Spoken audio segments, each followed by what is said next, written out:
Oke. Assalamualaikum warahmatullahi wabarakatuh.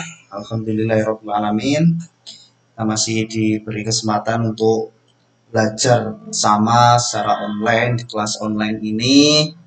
Untuk anak-anak kelas 8 kita harus wajib bersyukur kepada Allah.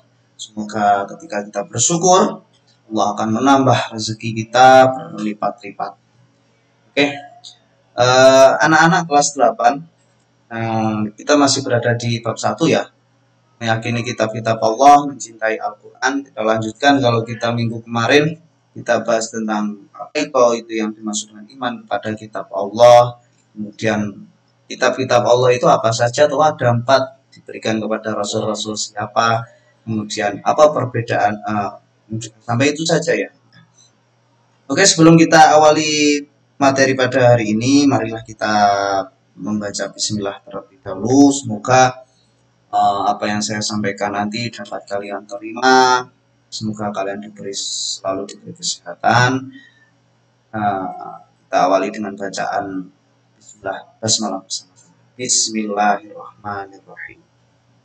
Oke anak-anak, sebelum saya memulai materi, silakan disiapkan dulu buku tulisnya, buku paketnya, kelas 8 ya, disiapkan dulu buku paketnya, alat tulisnya, karena ketika pembelajaran saya harap kalian tidak hanya melihat video saya saja ya, tapi juga mencatat, juga mencermati. Jangan di skip, meskipun hanya 1 detik saja jangan di skip, karena ini sangat penting. Saya tidak mau kalian skip ya. Dan untuk absensi kalian bisa komen di bawah, kalian ketik di kolom komentar nama, kelas, nanti saya akan bisa memantau di situ. Oke, insya Allah pada materi hari ini kita akan membahas tentang kitab Allah sebagai petunjuk bagi umat manusia, Al-Quran sebagai kitab suci umat Islam, perbedaan kitab dengan suhuf, dan hikmah beriman kepada kitab Allah. Oke, langsung saja. Jadi sebelum itu silakan disimak video berikut ini. Ini tentang kemurnian Al-Quran, 10 bukti ilmiah kebenaran kitab suci Al-Quran. Al-Quran itu sudah 1500 tahun yang lalu, tapi kebenaran Al-Quran yang usianya 1500 tahun yang lalu ini peneliti baru mempercaya, ternyata ini di dalam Al-Quran ada, ini di dalam Al-Quran ada. Padahal Al-Quran ketika itu dengan teknologi 1500 tahun yang lalu belum muncul, belum tahu, tapi Al-Quran sudah lebih tahu. Apa saja itu 10 bukti ilmiah? Silahkan disimak ya.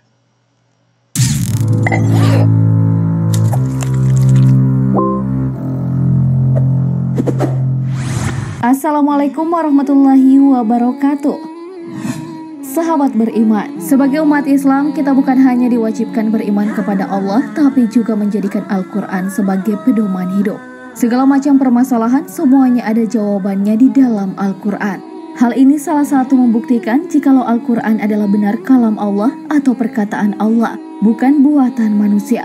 Seperti firman Allah Subhanahu wa Ta'ala dalam surah Fussilat ayat 53, yang artinya kami akan memperlihatkan kepada mereka tanda-tanda kekuasaan kami di segala wilayah bumi dan pada diri mereka sendiri, hingga jelas bagi mereka bahwa Al-Quran itu adalah benar.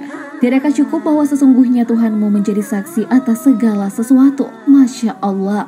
Selain itu juga terdapat beberapa bukti kebenaran ayat Al-Quran yang mampu dibuktikan secara ilmiah. Berikut 10 bukti kebenaran Al-Quran yang akan kita bahas. Tetaplah dalam sajian Islam Populer. Namun sebelum lanjut, mari bersama tebar syiar Islam dengan klik tombol subscribe, like, and share untuk berbagi informasi bermanfaat. Amin ya robbal alamin.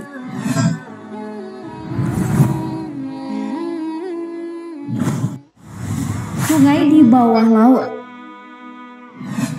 Sahabat beriman, Allah Subhanahu wa Ta'ala berfirman, dan dialah yang membiarkan 2 laut mengalir berdampingan, yang ini tawar lagi segar, dan yang lain asin lagi pahit.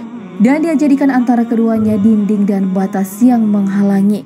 Quran Surah Al-Furqan ayat 53. Benar saja, hal ini baru ditemukan oleh ahli oceanografer dan ahli selam terkemuka dari Prancis, Jacques Sivas-Coste. Ketika dia mengeksplorasi bawah laut, tiba-tiba dia menemui beberapa kumpulan mata air tawar yang tidak bercampur dengan air laut, seolah ada dinding atau membran yang membatasi keduanya. Lalu pada saat dia bertemu dengan seorang profesor muslim dan menceritakan fenomena itu, profesor itu teringat pada ayat Al-Quran tentang bertemunya dua lautan pada surah Ar-Rahman ayat 19 hingga 20. Dia membiarkan dua lautan mengalir yang keduanya kemudian bertemu. Antara keduanya ada batas yang tidak dilampaui masing-masing. Quran surah Ar-Rahman ayat 19 hingga 20. Saat mendengar ayat-ayat Al-Quran itu, Koste begitu kagum dan dikabarkan menjadi mu'alaf memeluk agama Islam.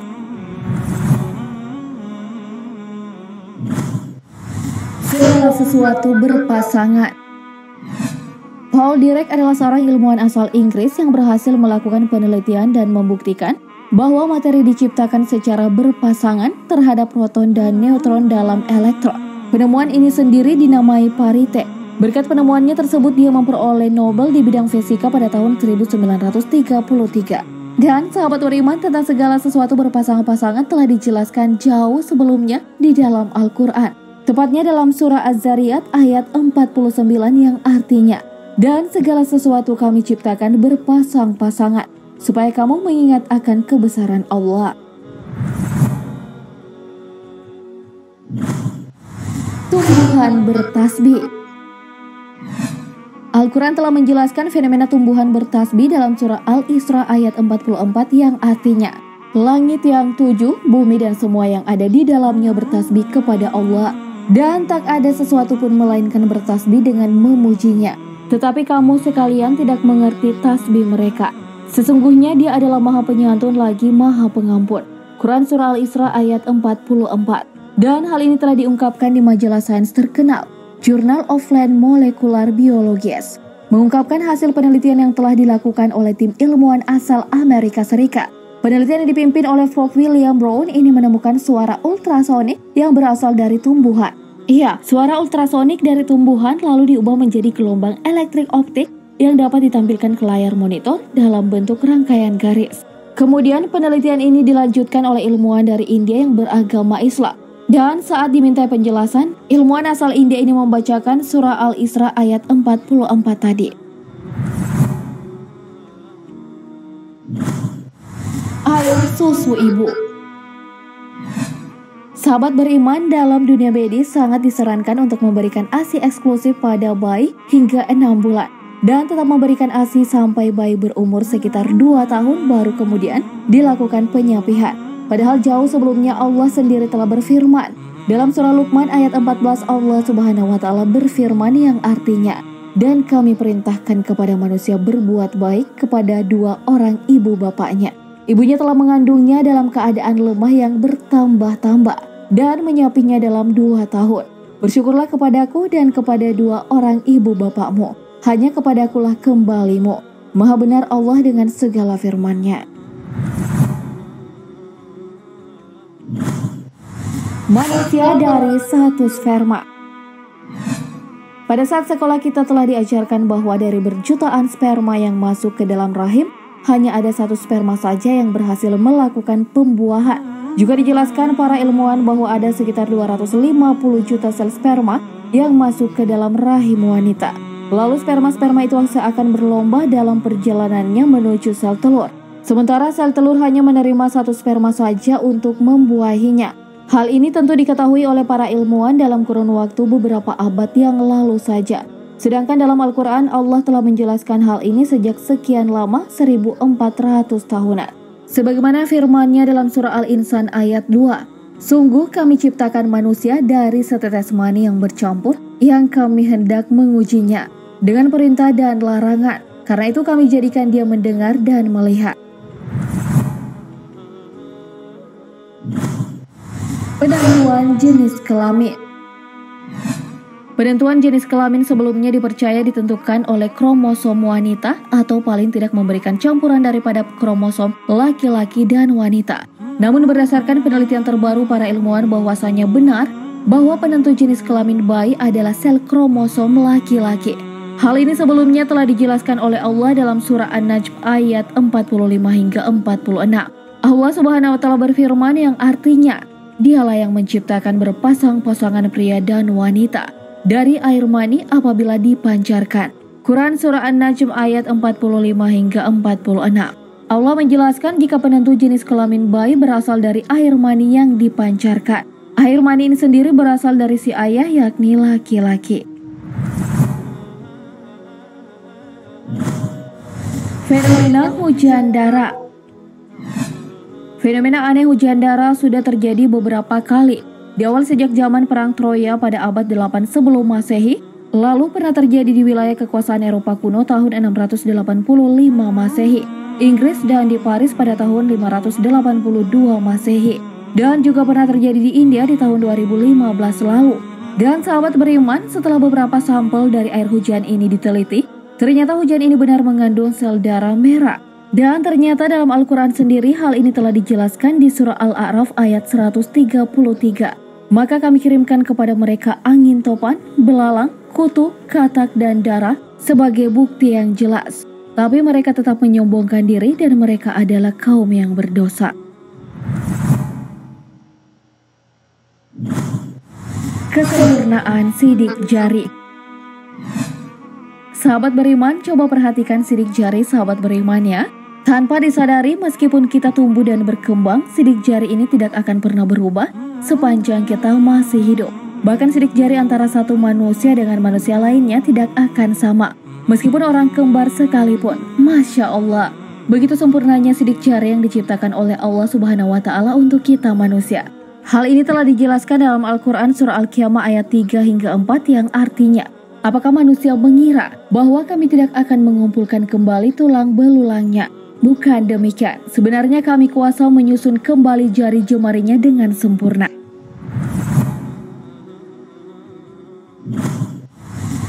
Bahtera kapal Nabi Nuh. Mengenai cerita betapa hebatnya kejadian terdamparnya kapal Nabi Nuh setelah banjir bandang, Allah Subhanahu wa Ta'ala menjelaskan dalam Al-Quran dalam surah Hud ayat 44 yang artinya, hai bumi tahanlah airmu, dan hai langit hujan berhentilah, dan air pun disurutkan. Perintah pun diselesaikan dan bahtera itu pun berlabuh di atas bukit Judi, tempat yang tinggi. Dan dikatakan binasalah orang-orang yang zalim.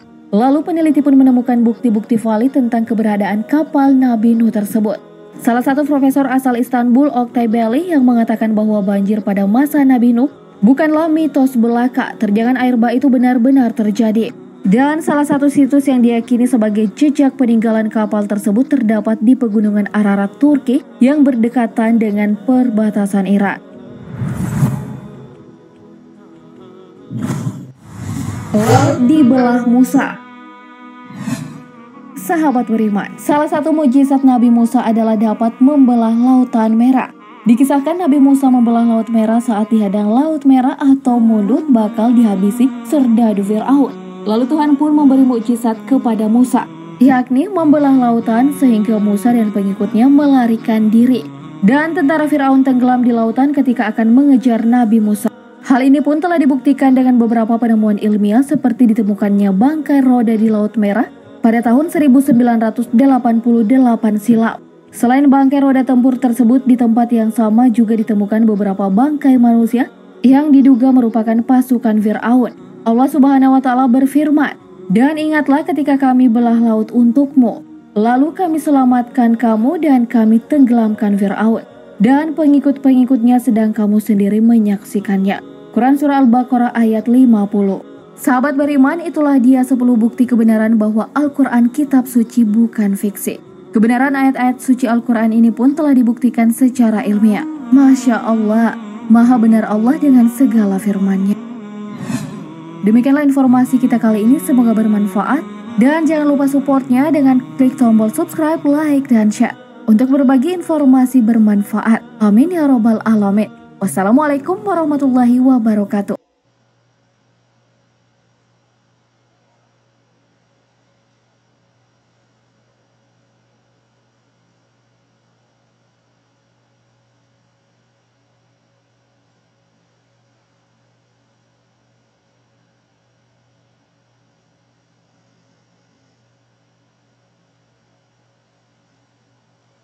Oke, sudah ya anak-anak ya.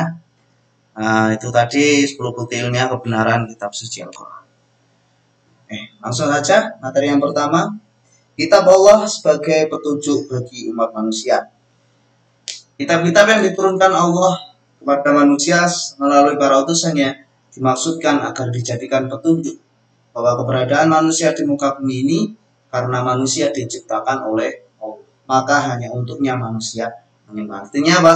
Kita diciptakan oleh Allah, kita harus menyembah kepada penciptanya. Siapa? Allah Subhanahu wa Ta'ala.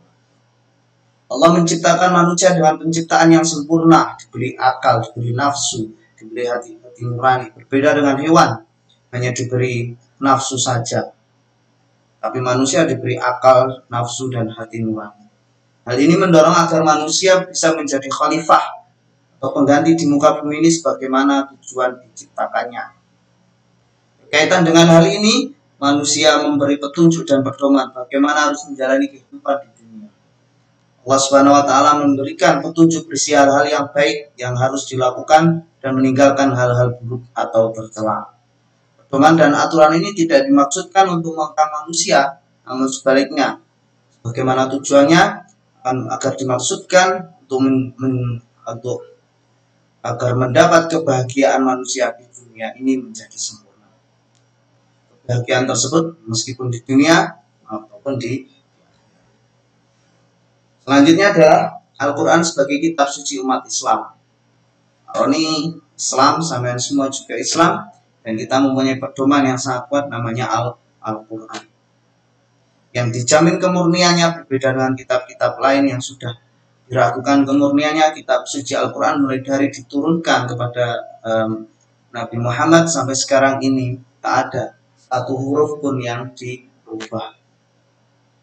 Dalilnya apa? Bismillahirrahmanirrahim. Inna nahnu nazzalna dzikra wa inna lahu lahafidun. Sesungguhnya Allah menurunkan Al-Quran dan sesungguhnya kami benar-benar memeliharanya. Kami yang dimaksudkan adalah Allah. Al-Quran tidak hanya terjaga secara tertulis dalam mushaf, tapi juga terjaga dalam hati dan pikiran pada para penghafal Al-Quran atau hafid yang jumlahnya juta. Al-Quran diturunkan kepada Nabi Muhammad secara bertahap-tahap, secara berangsur-angsur dalam kurun waktu 22 tahun, 2 bulan, dan 22 hari, kurang lebih 23 tahun. Jumlah surat Al-Quran ada 144 surat. Surat pertama Al-Alaq, surat terakhir diturunkan adalah surat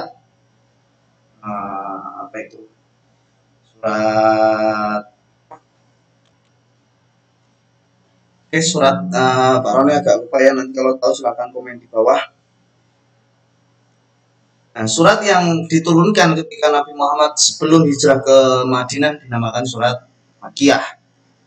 Apabila surat setelah turun ketika Nabi Muhammad telah hijrah ke Madinah dinamakan surat Madaniyah. Kemudian perbedaan kitab dengan suhuf. Apa itu kitab? Apa itu suhuf? Wahyu-wahyu Allah yang diturun diterima oleh para rasul dalam perkembangannya ada dibukukan. Nah, dibukukan bentuk dengan kitab. Ada kitab Taurat, kitab Zabur, Injil, dan Al-Quran. Dan ada yang tidak dibukukan atau berlembar-lembar, atau hanya ketika itu yang diturunkan kepada Nabi saja, itu dinamakan dengan suhuf. Namun semuanya berisi firman Allah yang diberikan kepada Nabi dan Rasul. Keterangannya menyatakan bahwa suhuf itu benar. Bismillahirrahmanirrahim. Inna hadza lafis suhufil ula, suhufi Ibrahim wa Musa. Sesungguhnya ini benar-benar terdapat kitab-kitab dahulu, yaitu kitab-kitab atau suhuf. Suhufnya Nabi Ibrahim dan Nabi Musa. Nabi Ibrahim menerima 10 suhuf, Nabi Musa menerima 10 suhuf. Di buku paket silahkan dirinci lagi ada Nabi lain atau tidak. Perbedaan kitab dengan suhuf antara lain, kitab lebih lengkap daripada suhuf. Untuk kitab sudah dibukukan, sedangkan suhuf masih lembaran. Kitab berlaku lebih lama dari suhuf. Seperti Al-Quran ini berlaku seumur hidup, panjang zaman. Kitab Taurat hanya pada kaum Yahudi saja. Setelah dirubah sudah tidak berlaku lagi. Hikmahnya, apa hikmah dari materi kita kali ini? Dari minggu kemarin, yang pertama memberikan petunjuk kepada manusia mana yang benar dan mana yang salah. Pedoman agar manusia tidak berselisih dalam menentukan kebenaran, memberikan informasi sejarah kehidupan orang-orang yang terdahulu. Manusia dapat mengetahui betapa pentingnya perhatian dan kasih sayang Allah kepada makhluknya. Manusia yang beriman akan dapat mengetahui membedakan mana yang baik dan mana yang buruk. Mensyukuri segala anugerah dan nikmat Allah termasuk pemberian petunjuk yang benar. Hati manusia menjadi lebih tentram dan menambah ilmu pengetahuan. Memiliki sikap menghargai toleransi, menghargai bahkan pada pemeluk agama lain. Meningkatkan kesabaran dalam menerima cobaan, ujian, dan musibah. Silahkan dibaca ya.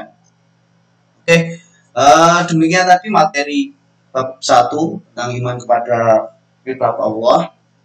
Silahkan direnungi lagi, silahkan cintai Al-Quran. Caranya bagaimana? Kita mengaji, kita baca Al-Quran. Belum bisa Al-Quran Pak, kita belajar jilid, Qira'ah. Tidak apa-apa, tidak malu, tidak usah malu. Yang malu adalah orang yang tidak mau belajar. Terus belajar, tetap ngaji, dan selalu istiqomah atau ajab atau. Oke, terima kasih anak-anak kelas 8. Untuk tugasnya nanti saya share di Google Form ya. Nanti saya bagi link, silahkan kamu klik, kamu isi. Nanti tugasnya merangkum, diupload. Kalau ada pertanyaan silahkan dijawab. Seperti itu ya. Terima kasih, atau apabila ada kurang lebihnya mohon maaf. Assalamualaikum warahmatullahi wabarakatuh.